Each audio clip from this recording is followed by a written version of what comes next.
Chapter 5.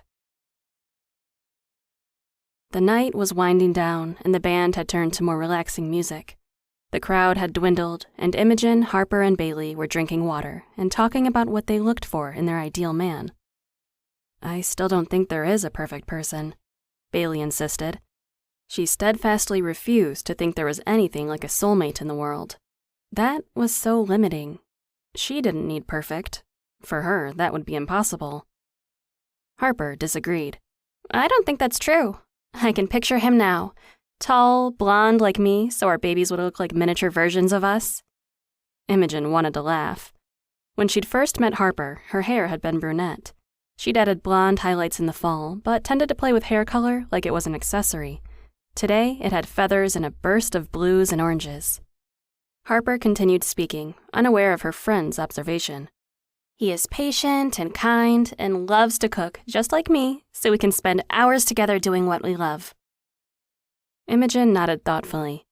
Harper was being very specific, and speaking in the present tense. She looked over at Bailey, who had narrowed her eyes on Harper. Uh-oh, she thought.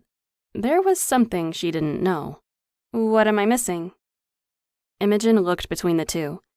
As much as they had welcomed her into their lives, they had been a best friends forever duo for decades before she arrived. Sometimes she felt like they could speak without words. They didn't intend to, but it reminded her she was still on the outside. Jack had left his spot behind the bar and happened to be clearing their table of glasses, overhearing their conversation but pretending not to notice at that particular moment. He'd grown up with Harper and Bailey, but was a few years older, graduating with Gabe and his friend Ryan. The three of them had been thick as thieves, with Harper trailing after them like an annoying little sister should. Harper was shooting death glares at Bailey, daring her not to speak. But Bailey didn't care. She knew Harper was all talk. Harper has been in love with someone for years, but too chicken to do anything about it. "Bailey!" Harper turned bright red, glancing at Jack and Imogen quickly to remind her friend that it was a secret.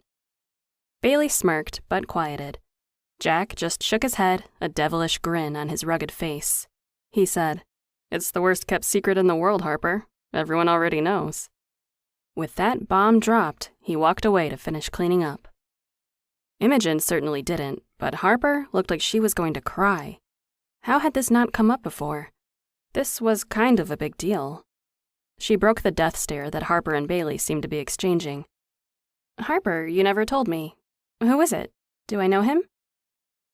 Harper didn't say a word, which was unlike her. Instead, she sat there fuming silently, her ears red. Imogen had never seen her this silent. Bailey had definitely hit a nerve. She decided to change the subject when suddenly there was a large presence sitting down next to her. "Gabe!" The man in question smiled and leaned over to give Imogen a soft, brief kiss in greeting. "Hey, Jersey, having a good time?" Imogen loved when he called her that. She practically melted inside. It was so rare to see Gabe during the week. He had a small but successful veterinary practice with irregular hours. He greeted his sister and Bailey with a smile as he wrapped an arm around his girlfriend. "I'm having a great time. This is such a nice surprise. I didn't think I'd see you until Sunday." He stole a sip from her water glass. "It's been a long day. I had a few emergency calls nearby and thought if I came here, I might catch you ladies before you went home." Imogen knew him well enough to know that it must have been a pretty stressful day for him to seek them out. Usually, he unwound with a good book. He wasn't antisocial, just introverted and craved the quiet. The Quarry Tavern was anything but quiet on a Thursday.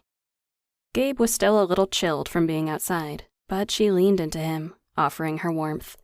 His arm tightened around her, holding her close.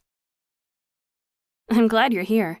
We were just giving Harper a hard time about Harper's She stopped short from the low cough from Bailey.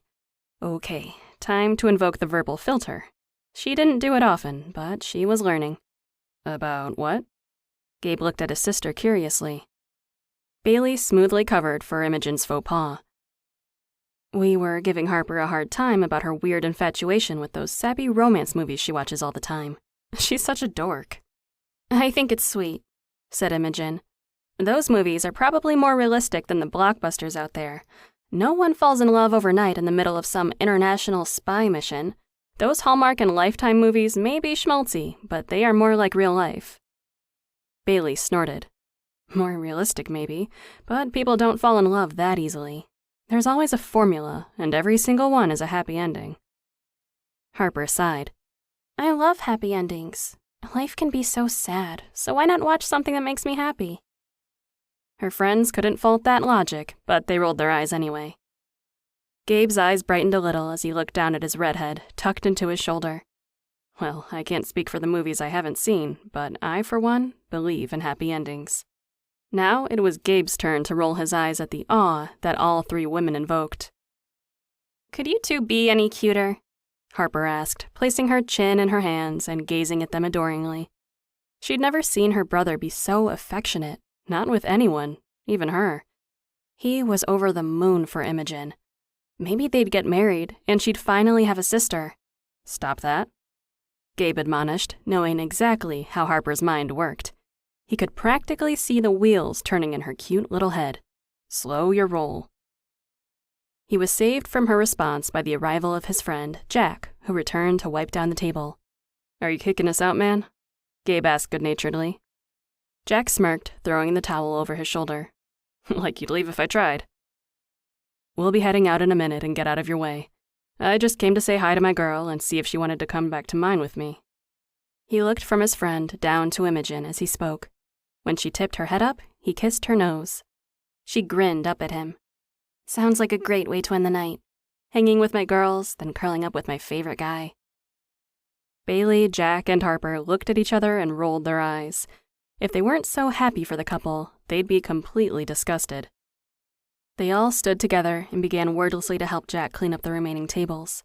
There was only one other group still hanging out in the corner, but Gabe had been so focused on Imogen that he hadn't seen them when he'd come in. He walked over as the others continued to help Jack clean up.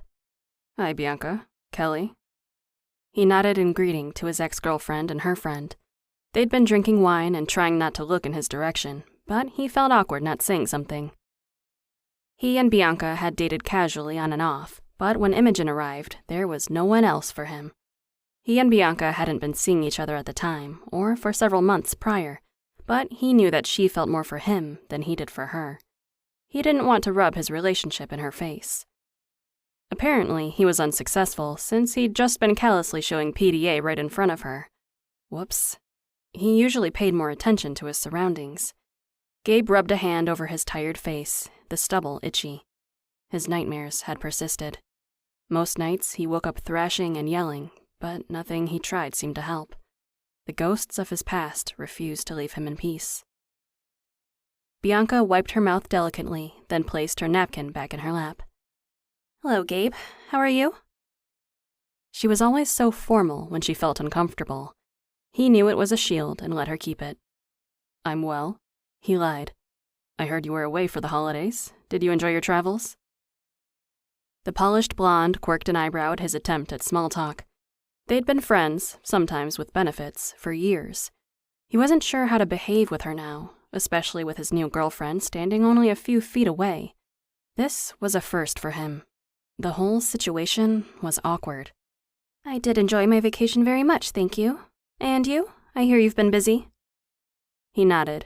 I have. Work has been crazy. It seems like every time the temperature drops, I get overwhelmed with calls. That's to be expected. That's one less thing I have to worry about now, I guess. Bianca was Fortune's previous owner.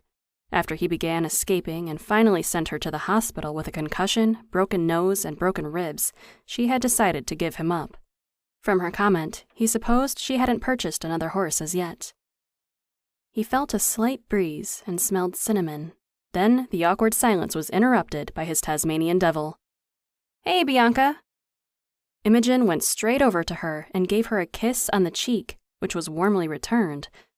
Gabe hadn't realized that they were so comfortable with each other. That was a surprise. When did that happen? What was even more surprising was when Imogen decided to pull over a chair and sit with the two women. I took some photos of Fortune today. He says hi, by the way. Bianca laughed and Kelly just shook her head, resigned as they leaned over to look at Imogen's camera roll. Gabe stood there, unable to form words. This was the first time they'd all been together since he and Imogen had started dating. He thought it would be awkward. Maybe he was the only one who felt out of place. It seemed that Bianca and Imogen were friendly enough and put the past behind them. He thought of his nightmares and only wished he could do the same so easily.